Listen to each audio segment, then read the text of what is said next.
Okay, hello guys, magandang oras sa ating lahat. So eto na naman tayo ngayon sa isa nating gagawing video.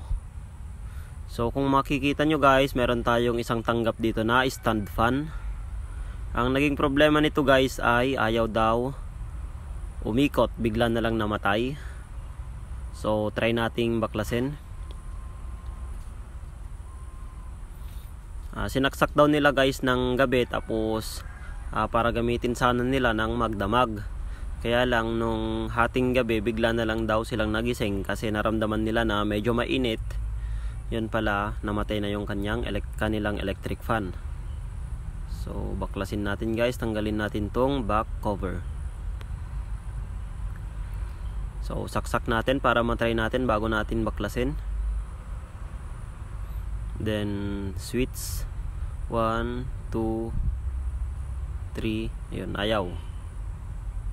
Kahit mag-vibrate lang sana guys, ayaw. So ang una nating tingnan ay kung mahigpit ba yung kanyang elise.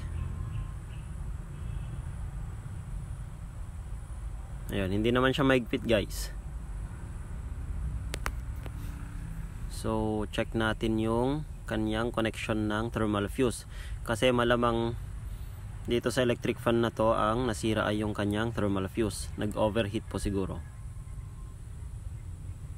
Ayun, so wala siyang resistance sa may saksakan. Yan, kahit i-switch natin, ayaw. Walang resistance. So confirm guys na ang problema nito ay thermal fuse. So hanapin natin yung isang paa ng AC cord natin. So yan, meron tayong kulay white at kulay black. So ito nakalabas naman na, ito yung connection ng isang AC cord natin. Ayun, sa isang paa ng saksakan. Ayan, good yung wire natin. So yan kasi guys, yung kulay black na yan, yan yung connection ng papunta sa may thermal fuse bago makarating sa may motor ng ating electric fan. So yung isang paa naman guys ay connected din siya sa may kapasitor, sa isang paa ng kapasitor natin guys. So tingnan natin kung saan dito banda yung connection niya.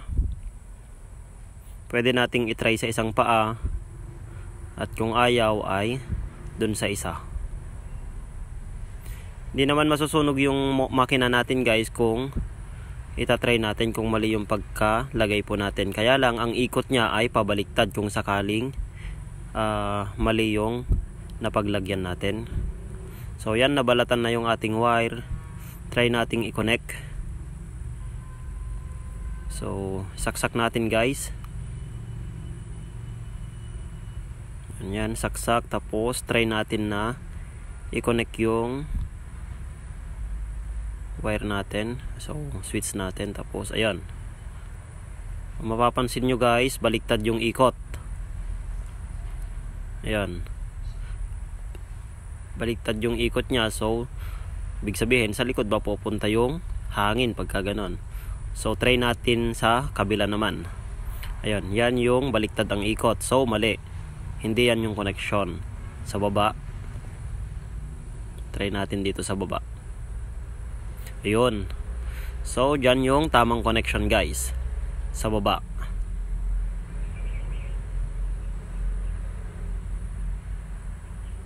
Hindi masyadong nabalatan, kaya ayan. So ganyan guys ang gagawin natin para mabypass natin yung thermal fuse natin nang hindi binabaklas yung makina. I-connect lang natin yung isang paa ng AC cord natin sa isang paa naman ng kapasitor. So maglagay na lang tayo ng wire guys. So bago tayo maghinang ay syempre tanggal na yung saksakan. So maglagay na lang tayo ng wire dyan, jumper papunta doon sa may na magko-connect sa capacitor tapos sa ating AC cord.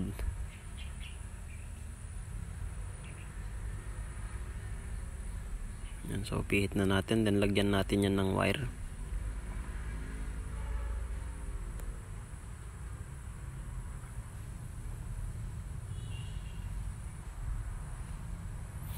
Kung sakali guys na ganitong nangyari sa mga electric fan po ninyo, ay check nyo muna bago nyo i-connect na ganyan. Check nyo muna kung mahigpit ba yung kanyang elise, kung mahigpit bang paikutin. At kapag ka mahigpit yan guys, ay baka lalong mag-overheat yung ating makina pag ginamper natin. Kaya kailangan nating maglagay ng langis para maging malambot yung kanyang pag-ikot. Yan, so naikabit na natin yung isang wire.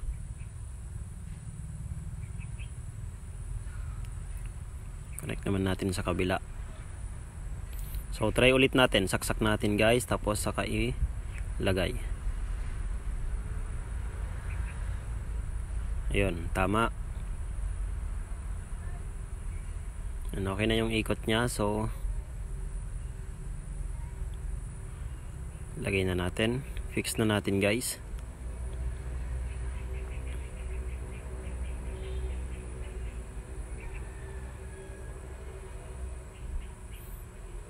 Saka natin ihinang.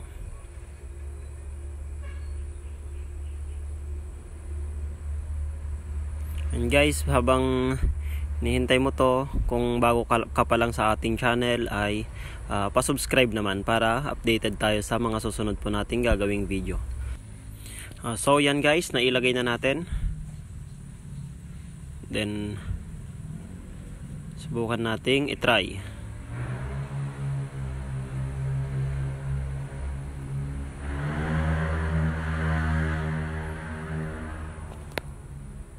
Lagay na natin muna yung kanyang insulator para hindi tayo mag-ground at hindi dumikit sa makina yung nabalatan na wire. Yan, so okay na siya guys. Ganun lang kasimple. Thank you sa panonood. Please like, share and subscribe. Thank you, thank you, thank you.